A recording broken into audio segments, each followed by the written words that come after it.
ጤና ይስጥልን የተከበራችሁ ቤተሰብ። እንግዲህ የዋኒ ጉዳይ እስከ ዛሬ ድረስ እንግዲህ ቀጥሏል። እኔ ደግሞ የገረመኝ የአንድ አባት እንግዲህ ሽበት አውጥቷል። ትልቅ ሰው ነው። አነጋገሩ በጣም የሚደብር ነው። ማርያምን ምን ነው አባቴ ሴት ልጅ የሉትም እንዴ እኔ ያስባለኝ ማለት ነውና የሚገርም ነገር ምን ነው በጣም የሰው አፍ ራሱ ለኚህ ትልቅ ሰውዬ ጥሩ አይደለም። ዛሬ ዋንትያ የልጅ ልጅ ትሆናለች ለሱ ሰውዬ ግን አነጋገሩ በጣም የወረደ ነው። እንደዚህ አይነት አነጋገር ከትልቅ ሰው አይጠበቅም። ባይወዱ ከጎኗ ባይቆሙ እንደዚህ አይነት ክፉ መጥፎ ቃላት ከትልቅ ሰውዬ የማይጠበቅ ንግግር መናገር ጥሩ አይደለም። ሲቀጥልም የዋንትያ የልጇ አባት ልጄን እንድጠይቃት ወይንም እንዳላገኛት ተከልክያለሁ፣ ስለዚህ እንዳያት ይፈቀደልኝ ብለዋል እየተባለ ነው። ይሄ ነገር እርግጠኛ አይደለሁም። እውነተኛ ይሁን አይሁን አላቅም። እዛ ሀበሻም ሲያወራ ሰምቻለሁኝ። እንዲሁም ብቻ እርግጠኛ ይሁን አይሁን አላቅም። የሚዲያ ነገር ታውቃላችሁ። የሆነውንም ያልሆነውንም አንዳንድ ጊዜ ትንሽ ነገር ይዘን ብዙ እናወራለን እና ምናልባት እንግዲህ አባቱም ከሆነ ያኔ የት ነበረ የሚል ጥያቄ ነው ያለኝ እኔ። ሌላ ጥያቄ አይደለም። ያኔ እቺ ህፃን ልጅ ራሷ ህፃን ናት። ህፃን ልጅ ይዛ ስትሰቃይ የት ነበር? ይህንን ድርጊትስ ያደረገው ምን ሆኖ ነው? ይሄ ነው ጥያቄ ያለኝ ማለት ነው፣ እውነት ከሆነ ማለት ነው። ሲቀጥል እንግዲህ ዋንትያ በጣም ከአእምሮዋ በላይ ትልቅ ሰው ናት። የእውነት በጣም ትልቅ ሰው፣ አስተዋይ ልቦና ያላት ልጅ ናት። ብዙም የማውራት እንትን ራሱ የላትም። የሚገርማችሁ ነገር ማለት ነው እንኳን ተናግራ ሰውን ማስቀየም፣ ተናግራ ከሰው ጋር መጣላት፣ እስከ ዛሬ ድረስ ሚዲያ ላይ ከመጣችበት ጊዜ ጀምሮ እቺ ልጅ የዘረኝነት የለባትም። በቃ ከሁሉም ጋር መስላ ነው የምትኖረው። ከማንም ጋር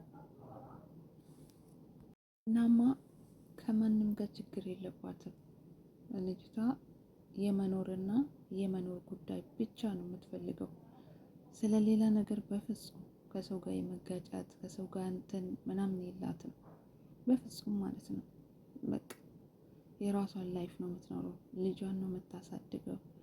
ራሷን እያሳደገች ራሷን እያኖረች እያለች ልጅ በዚህ መልኩ ማሳነስና ደግሞ ቁስል አለባት። በቃ ሰው በተናገራት ጊዜ፣ ሰው ክፉ ነገር ባላት ጊዜ ያ ነገር ነው ትዝ ምላት። ሁላችንም እንደምናውቀው ማንም ሰው ከጎና አለው የሚላት የለም ከወገኖቿ። ግን ደግሞ የኢትዮጵያ ሕዝብ ነው እናትና አባት አድርጋ የኖረች ያለችው። እህትም ወንድሞቿም ከማንም ጋር ተጠግታ ነው የምትኖረው። በጣም ጥሩ በቃ አስተዋይ ልጅ ናት። ማንም ሰው የምናገርላት ማለት ነው። እናም ቤኪ የሚባል ልጅ እንግዲህ በመጀመሪያ ደረጃ ቪዲዮ ሰርተው እነዛ ልጆች ሲሰድቧት ቅርታ እየጠየቃት ነበር። በእነሱ ስም ምናምን እያለ ቅርታ ሲጠይቃት ነበር። ቀጠለና ልጆቹ ቅርታ ከጠየቁና ምን ካሉ በኋላ በእርግጥ ልጆቹ በስርዓትም በተናገረ አንደበታቸው ዝቅ ብሎ ከልባቸው ቅርታ ጠይቀዋል።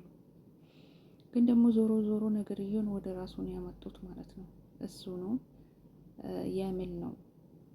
ግን ደግሞ አሁን ዋንትያ ነገሮቹ ቀስቅስ በቃ በሰላም እንፍታ በማለት እንግዲህ ራሷ ቅርታ ጠይቃ ቤኪንም ማለት ነው። የልጆቹ አብቅተዋል።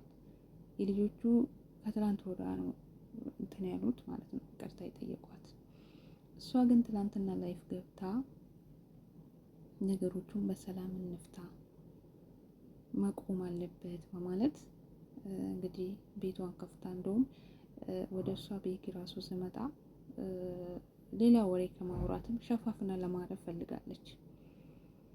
በቃ ይቅርታ እንባባል፣ ምናልባት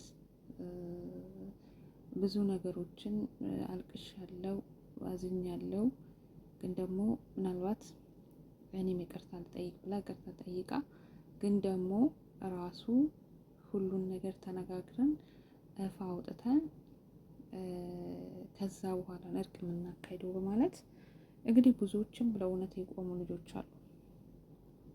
እሷ ግን ቃላቱን በአደባባይ መጠቀም አልፈለገችም። ግን ደግሞ በትክክልም አውሪ ምንም ሳትፈሪ እያሏት በሰዓቱ የነበሩ ሰዎች ነበሩ።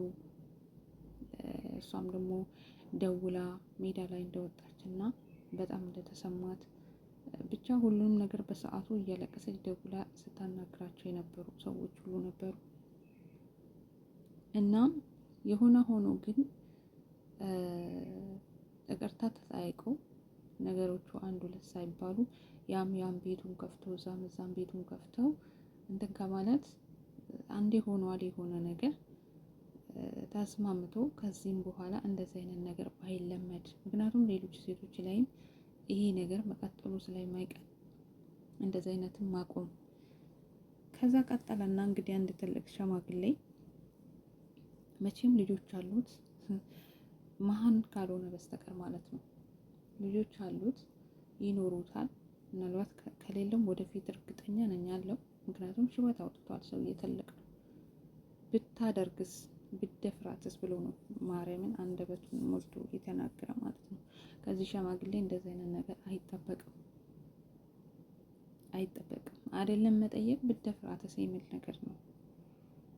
እና እንደዚህ አይነት ትልቅ ሰዎችም እንደው በቃ ምን አለበት አልኩኝ እኔ እንደዚህ አይነት ሰዎች ሰው ስጣላ ማስታረቅ፣ ሰው ሲጋጭ ማስማማት እንጂ እንደገና ነገሩን አባብሰው ደጋረግ ጎበዝ ብሎ ብርታት መስጠቱ ምንድን ነው? በእንደዚህ አይነት በራሳቸው ልጅ ላይ ቢደርስስ፣ የራሳቸው ልጅ ብትሆንስ ምን ነበር የሚሰማቸው? አገር ይገለበጣል። እውነቴን ነው። የራሳቸው ልጅ ብትሆን ማለት ነው። መቼም ግድ የለሽ አባት ከሆነ ምናልባት እንደፈለገች ብትሆን ወይ ደግሞ ልጁ ላይ ምንም ቢደርስ አይገርመውም ማለት ነው።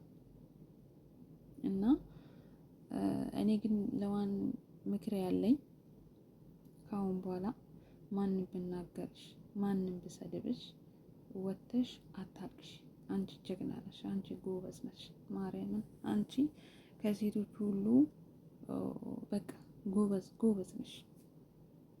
በዚህ በልጅነት እድሜሽ ልጅሽ እንደዚህ ጽድት ታርገሽ ይዘሽ እንደገና ደግሞ ኑሮን ለማሸነፍ በብዙ ነገር ከአንቺም ተርፈሽ እኔ በቀደም ተናግራለሁ።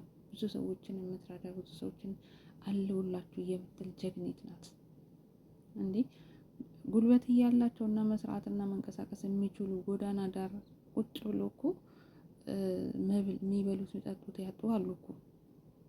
ግን እሷ በቃ ልኑሬ ማለት ነው። መታም እንደዚህ የምትጫወተው ሰዎች ጋር የምትቀራረበው ከሰው አትነካ፣ ሰው አትደርስ፣ ጨዋታን ትጫወታለች፣ ከዛን ትወጣለች፣ ሰውን አትነካ። ስለዚህ ከአሁን በኋላ አታልቅሽ ነው የምልሽ።